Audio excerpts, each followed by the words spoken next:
Alright, now that we've played 5 practice games with my TROG deck that I created, or modified from a couple popular decks would probably be the better way to describe it, I'm going to go ahead and do a recap of how I felt the games went and maybe talk about the general overall Pauper metagame right now. And then, based on my gameplay experience and the Pauper metagame, I'm going to try to put together a sideboard that I think would be useful for actually playing the best of 3 matches. For the practice games, I just wanted to experience a first game type setting and then ask myself what sort of sideboard cards would be useful against that deck. So in my 5 matches, I came up against a red and white deck in the first game. As you can see, the Boros deck is one of the more popular decks right now. There's a couple different. I'm going to go ahead and hit view more here to see a list of all the popular decks in the metagame. But Boros is making up a little over 10% of the metagame, so it is a popular deck. Let's scroll down here and see if there's any other red-white variations that just have different names. No, not really. So, anyways, the red-white deck is making up about 10% of the metagame. I felt like we matched up really well against that. I didn't really see anything that I wanted to change about the way my deck worked. The only thing I might have added was possibly a little bit of artifact removal, because I think they had some, they had some artifacts that were fairly important to their artifacts and enchantments that were fairly important to their plan. If I could get rid of one of those artifacts or enchantments, that might be helpful. So, as a sideboard decision against them, something that did well against artifacts and enchantments might be okay. Game 2, I played, it was kind of it looked like a 5-color hex-proof deck. So there's several of them available. Mirasatron, Affinity, Boggles, WURG, whatever that is. There's some various hex-proof decks that run 4 to 5 colors. So I'm not exactly sure which version we were playing because we only saw a few cards because we won so quickly. My guess was it was some sort of like a Boggles deck that they just didn't get really going. I think they played a Glade Cover Scout, and then they played Ethereal Armor on it, and they had a fair amount of artifacts and enchantments. So again, I think artifact and enchantment spells that would do well against that would benefit that deck in the matches or games 2 and 3 of the match. So very similar to the first game. My sideboard strategy I think would be the same for those two.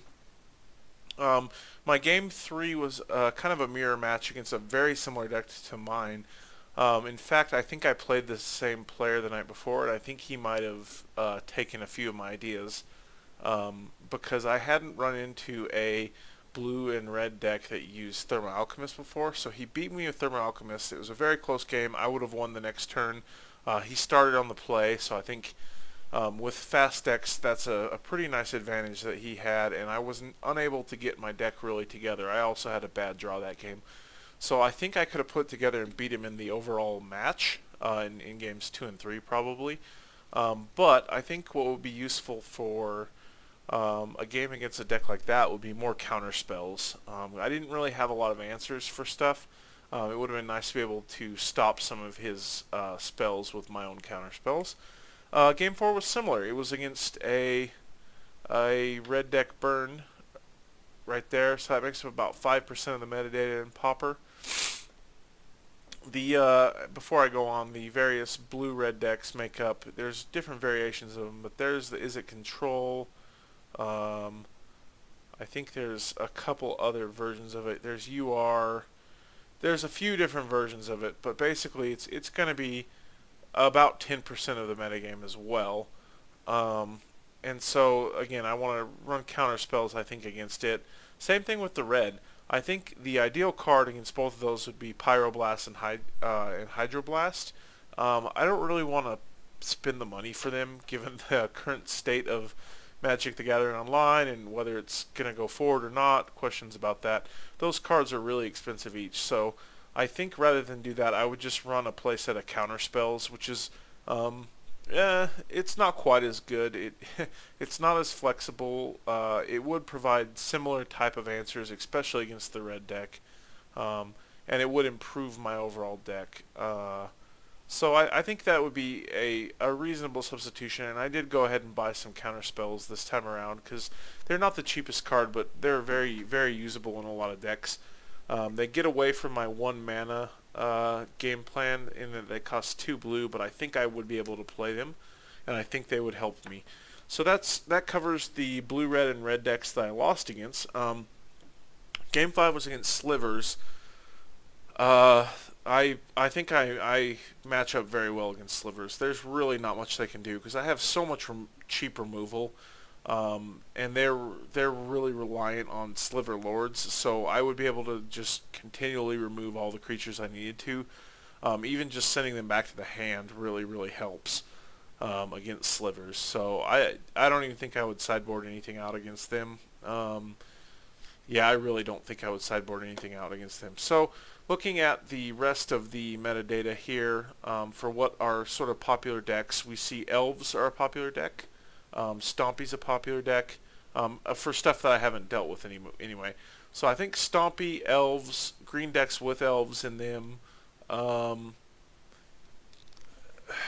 just basically stuff like that. I think those are the only decks that I didn't really come across. Oh, and I also didn't come across the blue-black control or any mono-black control, and that also makes up a significant portion of the metadata. They kind of end up in separate categories as well, but there's a fair amount of the blue-black control and black control, mono-black control, and blue-black control as well. So against them, I again think counterspells would be useful, and I also think anything that's anti-graveyard, because they have a fair amount of graveyard interaction that I might want to get rid of.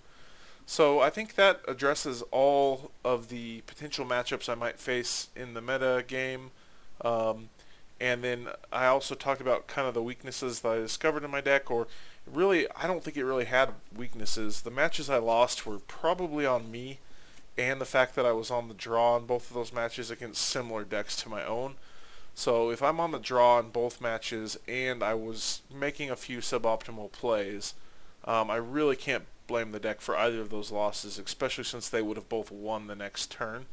So I think when we flip it around and I get the opportunity to start the match off on the play, I would probably win. Anyway, so with that being said, let's go ahead and check out the changes that I made to the deck. The first thing I got rid of was the Firebolt, because I just really didn't find it that useful. I was never able to cast it for its recost. I really can't imagine that many circumstances where I would want to pay 5 mana to cast it for 2. There was one end of game scenario where it might have helped me, but there was a couple different ways that I would have won that game anyway. I think that was game 1. There was a potential for me to cast it the next turn if I drew a land. I didn't draw a land, so it didn't really matter. So I got rid of the Firebolt. I just felt like it was a little suboptimal. Now what I replaced it with was one more, essentially, I added one more land, because I did feel like I was a little short on land at times. That was my biggest complaint about the deck. As I had it configured with 18 land, I was running into too many situations early in the game where I was looking for a specific type of land. And I'll touch on the land a little more when I get to my mana base part of this discussion. But the upshot is I did go ahead and add one land with the spells I took out, that Firebolt or whatever. So since I took it out, what I went ahead and added in was a couple more dodge spells.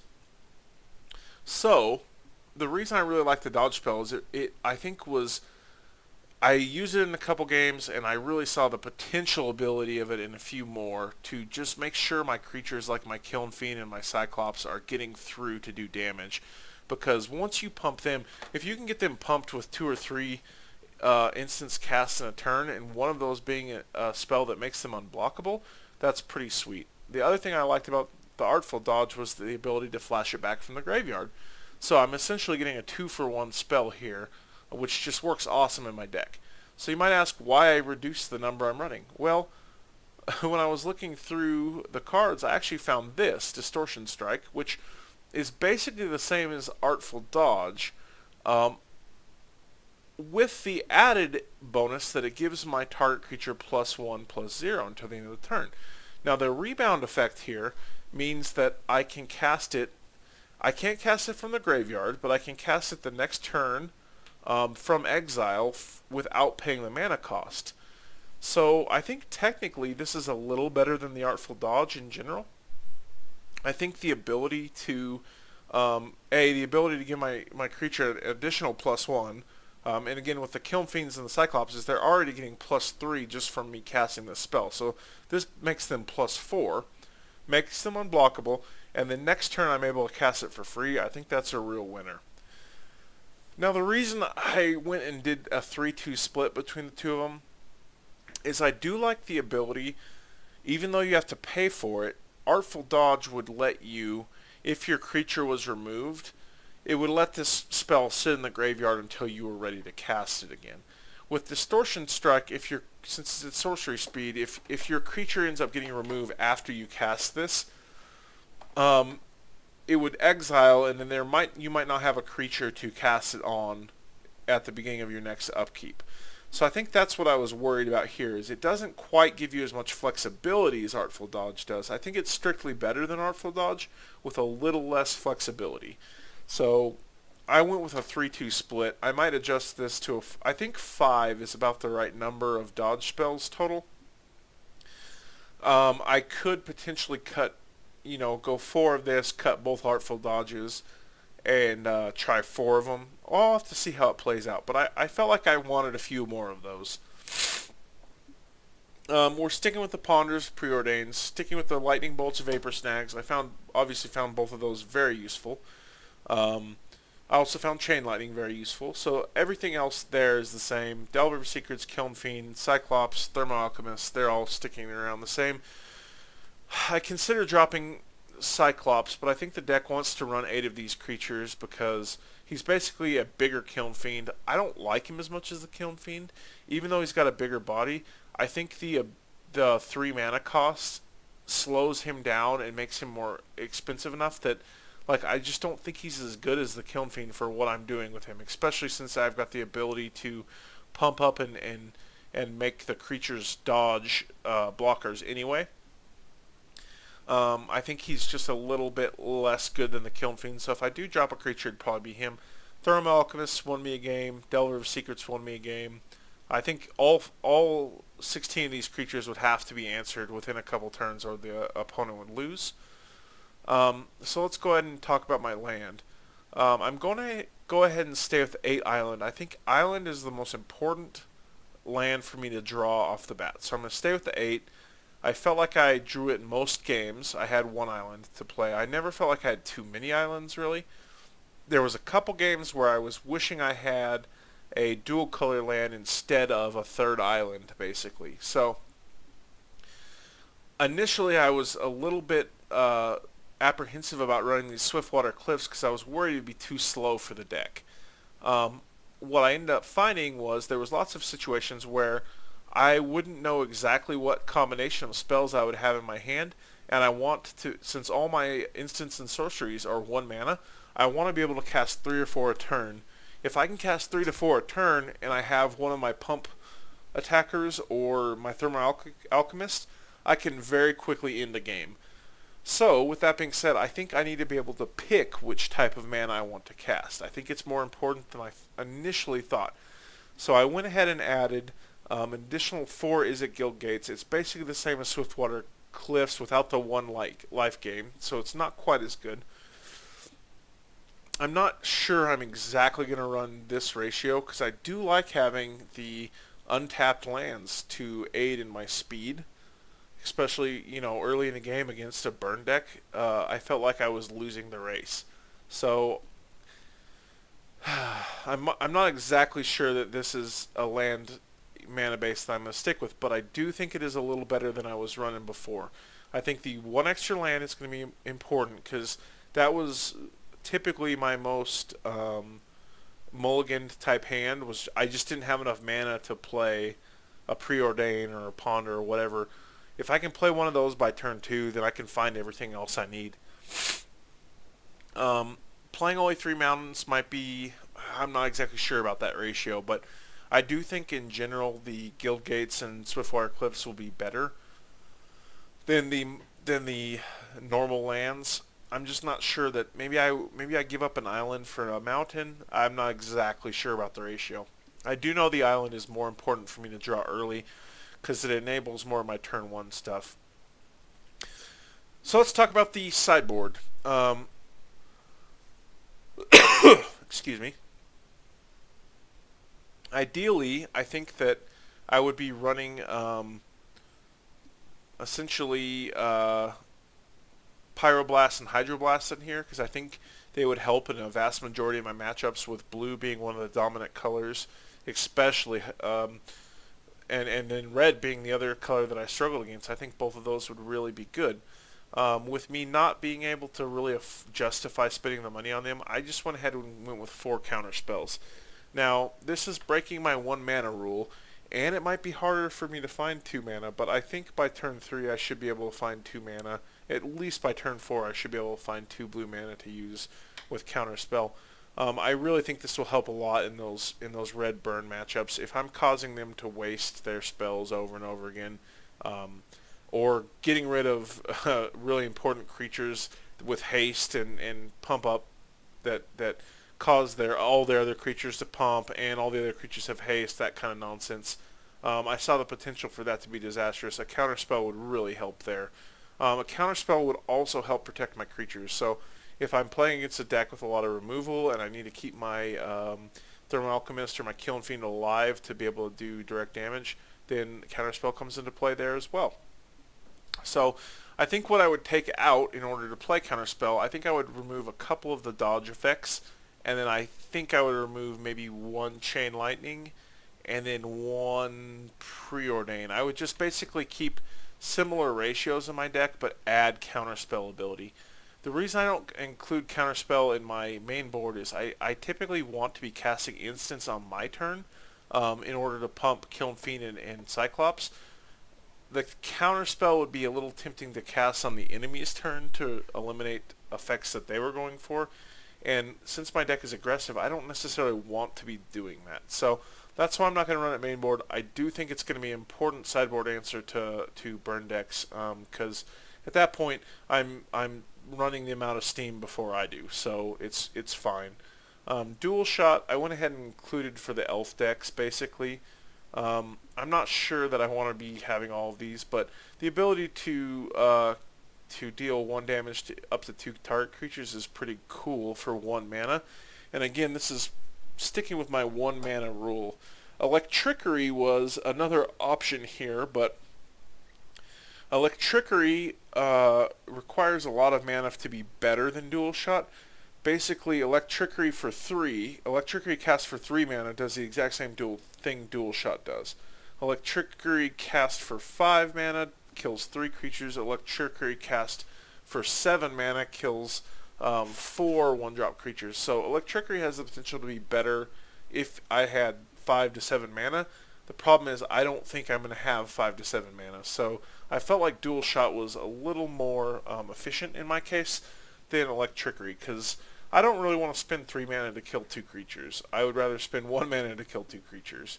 I don't want to spend 5 mana to kill 3 creatures. So anyway, Pillar of Flame is something that I'm thinking about running against Stompy. The reason is because it exiles a creature instead of having them go to the graveyard. It does 2 damage, so it's not quite as good as Chain Lightning or Lightning Bolt. I would probably replace this straight up for the Chain Lightnings if I sideboarded it in. I do think it would do a better job of removal, especially on stuff with Undying and on graveyard type decks that utilize the graveyard. I think this would be useful against both. So it's less efficient in that it only does 2 damage, but I think the type of removal that it provides could be a little better against certain deck types. The Relic of Progenitus is my other graveyard sideboard deal. I'm only running 2 of these because there's real diminishing returns, because getting 1 of them is all you would want, and it doesn't really fit into my instant or sorcery mold. So I don't really want to run more than 2 of them. I would remove a couple of my dodge spells probably in order to run this against a graveyard deck. I'm not even sure I would run it against a graveyard deck, because the other thing is I like to rely on the graveyard a little bit for my Artful Dodge as well. So if I did swap it in, I would swap it in for those 2 Artful Dodges, because their strength is reduced by this as well. And then against those red-white artifact decks and the affinity decks and various other WURG boggles type decks, stuff that utilizes artifacts and enchantments. I guess this is only artifacts. I can destroy the artifact and deal 3 damage, so this is great. I would just straight up replace Chain Lightning. Now the only downside is it costs 2, which again doesn't really fit into what I think makes this deck tick, but the ability to destroy a target artifact and deal 3 damage I think is definitely worth 2. Annul might be another one. On the maybe board I threw in Annul. I might swap this out with Smash to Smithereens. It fills the same anti-artifact role, but it also helps kill enchantments off. The only problem with it is once they get on the battlefield, I can't do anything to them. So that's where I think Smash to Smithereens allows me to play a little more reactively instead of proactively, which I think fits my playstyle a little better. So I went with that for now. Annul's in the maybe board. Assault Strobe, I thought this was very interesting. So the target creature gains double strike until the end of the turn. If I was hypothetically able to cast an Assault Strobe and an Artful Dodge on a Kiln Fiend in the same turn, all of a sudden that pumps my Kiln Fiend, well, let's say it's a Distortion Strike. It pumps my Kiln Fiend up to 16 damage in 1 turn. I just don't know where this goes in my deck. I think it has to replace either the Artful Dodge or the Distortion Strike. The problem is I think they would work best together, and the Artful Dodge and the Distortion Strike have the strength of giving me 2-for-1 spells, whereas this doesn't. So I'm not sure. The double strike ability is really nice. Like if I was running against a board state where I knew I could get an attacker through unblocked, this card would be awesome. So I'm going to keep it on my checklist basically to see maybe I could sub out a couple Ponder, maybe a couple Preordained sub out, maybe sub out 1 creature, go back to 18 land. Somehow I could get 3 of these in the deck. That'd be pretty cool. Dispel, this I'm still thinking about. I might want to run this instead of Counterspell. Counterspell is obviously a lot more flexible, but it costs 2 mana. Dispel fits into my deck theme a little better, and I think would provide a lot of the value that Counterspell would. I might actually end up running both of them. I'm not sure about Dual Shot or really the necessity of Dual Shot or the Relic of Progenitus. I would have to come up against an elf deck or a graveyard deck and really see that my deck was struggling to make me feel like I needed these. Otherwise, I feel like Dispel would be more valuable than either of them, but I'm going to try to keep the sideboard a little more balanced for now. It's at Boilerworks. So this is similar to the Guild Gates and the Swiftwater Cliffs. It enters the battlefield tap. When it enters the battlefield, you have to return a land you control to your hand. So ideally you play this after you've tapped the land. The bonus of it going forward is it taps for 2 mana. But the problem is it taps for exactly blue and red. So I think this, while it might provide me a shortcut to extra blue and red mana, which is good, because it actually sends the other land back to my hand, so then the next turn I would play that land and have essentially an additional land. I think this would have a nice effect of essentially giving me an extra land.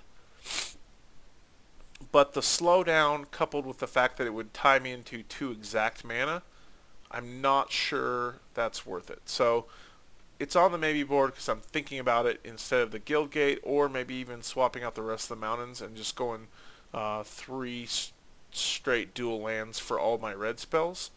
Might be good. Rush of Adrenaline. This is going to be similar concept to Assault Strobe. Basically, I get +2/+1 and trample until they're in the turn. But with the Kiln Fiend and the Cyclops, that really turns into +5 in trample. So I think any way for me to jam damage through would be good. After looking at it, I just don't think it's going to be as good as the Artful Dodge or Distortion Strike, only because those spells have the ability to be cast again the next turn. That's the only reason. I like the +2. I like the trample. Again, we're talking different ways of gaining evasion for my creatures that are going to be pumped up. I also like the +1 because it can turn my Cyclops into something that would be very hard to kill even with a Flame Slash.